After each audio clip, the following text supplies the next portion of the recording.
Okay, so this is my honest review and take on the Click Elucian 18th edition consumer units. So this is the packaging you get. It's quite a nice looking box. All your information on what board is inside is on the end on this label, so you know exactly what's inside the box. And this is the look from the front. Nice plain, straight edges. Looks pretty smart. Got a nice little lip there. You know, branding and the name of the range. These are the knockouts. So these are your bottom entry knockouts. So you've got, looks like 32, a 25, and a row of 20s to another 25 and a 32. So you've got a wide range there, and yeah, it's the same on the top. So the lid, as you can see, it sits flush with the actual unit, so there's no overlip, kind of like an overhang, which the CP Fusebox ones do. So this fits nicely on the edge, which should help when getting the fuse board cover back on and lining it up and getting it to fit nice and snug. So I do like that. So let's take the lid off, and this is what you're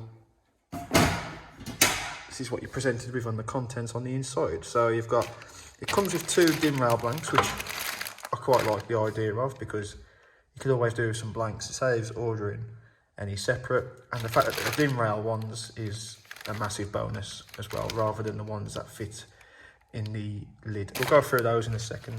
There's your buzz bar. Yep. So my one hold up about the Elucian is that even though I've asked for an SPD board, it doesn't come with an SPD fitted, so we have to fit it ourselves, which is no problem at all. But on the CP Fusebox, the dim rail has some kind of like notches on the ends. You can't put any devices too far over either way, so you know it's going to line up with the opening on the cover.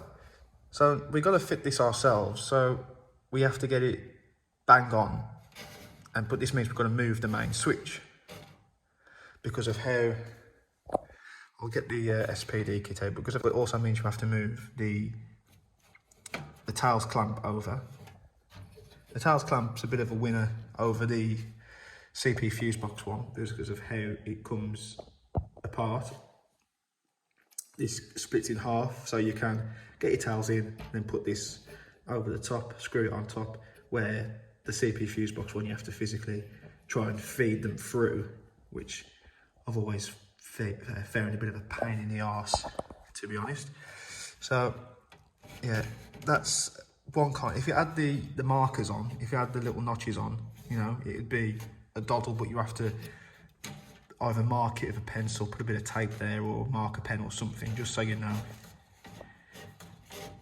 But then I've just realised this dim rail's different to a dim rail that was supplied before. This is what I remembered last time, is that it was saying you have to move the main switch, must be fixed in the second set of fixing points, which and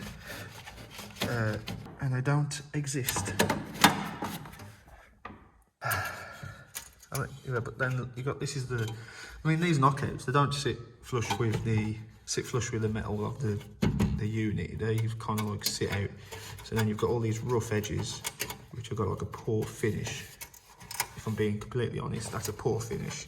And I've got single cores floating around. They're going to be catching up. You know, it's quite. It's not smooth. You know what I mean?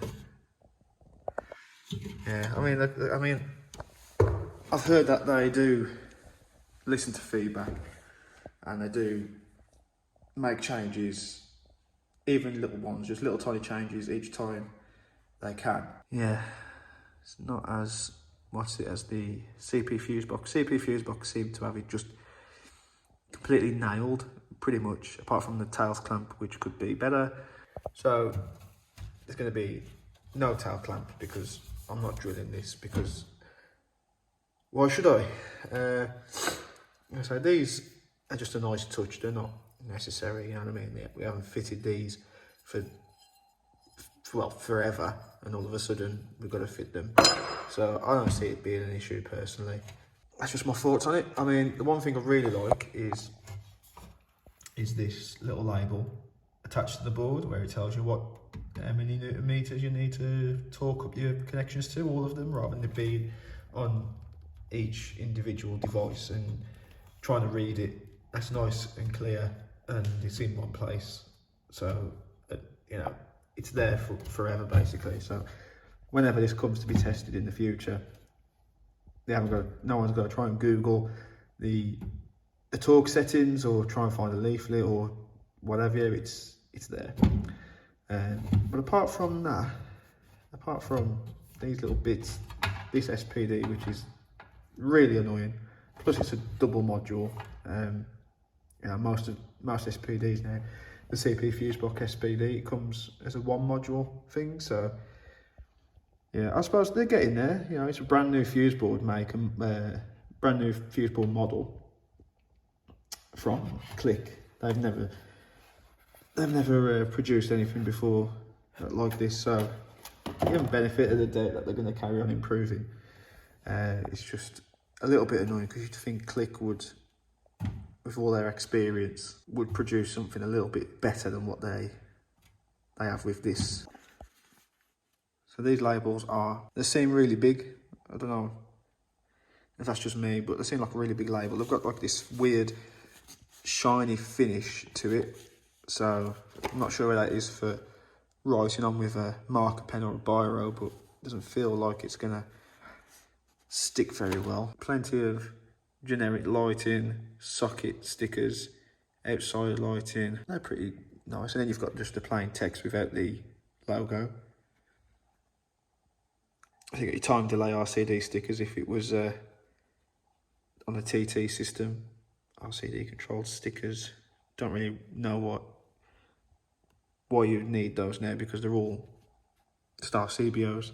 I don't think they do a split load board. Just little improvements each time. So these are your dim rail blanks, which are fantastic. Grommet strip, standard generic grommet strip. Get plenty of that, to be fair. You get two. Oh no, you get 3 lengths of grommet strip. Don't know why you need that many.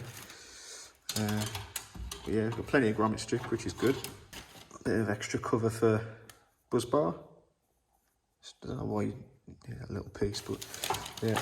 And stabs to fit over the stabs of the buzz bar covers, which is a nice touch as well. So you see, there are little bits that they do very well, and there's just bits that they don't do so well. But yeah, we're gonna fit this now anyway. Sorted this out kind of. Just gonna knock these out, fit this board, and that's it. The branding again is a nice continuation from the box. That's what this comes in. So these are the RCBOs. They are compact, pretty smart. Got the branding on the top. Flip that up. So that's the model number, I guess, BS number, type of RCD, 30. Your terminals there, standard, and your live and neutral outs there. You have your fly lead, which comes with a little plastic tie wrap. I just wish manufacturers had just stopped with the useless bits of plastic. We don't need that. You know, does it even need to be wrapped up like that? Could it just be folded and put in the box without this? Because all that does is just gets cut and put in the bloody bin. But yeah, nice little test button there with a nice little T on it, T for test. So yeah, they feel alright, you know what I mean? They feel good quality, and that's the size of them, nice and slim, nice and short. rather than having it right up here, so it leaves you with plenty of room.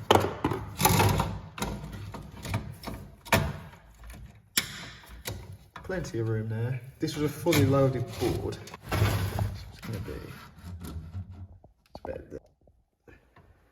So that was a fully loaded board. That's where it's going to sit. So gives you, you've got plenty of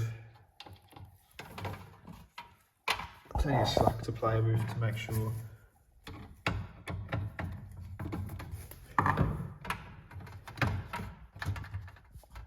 that you can dress it in nice and neat without it being taut or tight or too stretched out. That's a look at the Elucian board, which is okay.